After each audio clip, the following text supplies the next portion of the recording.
తనకు తానే సాగిందే నీ వైపు నా మాట విన్నంటూ నేనాపలేనంతగా భయపడకు అది నిజమే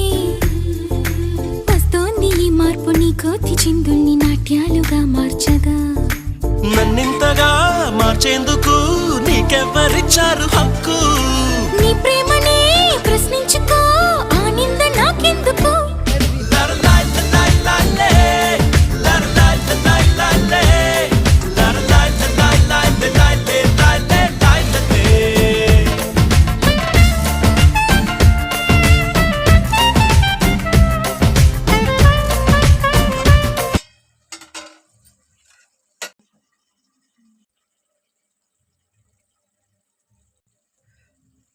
Venga,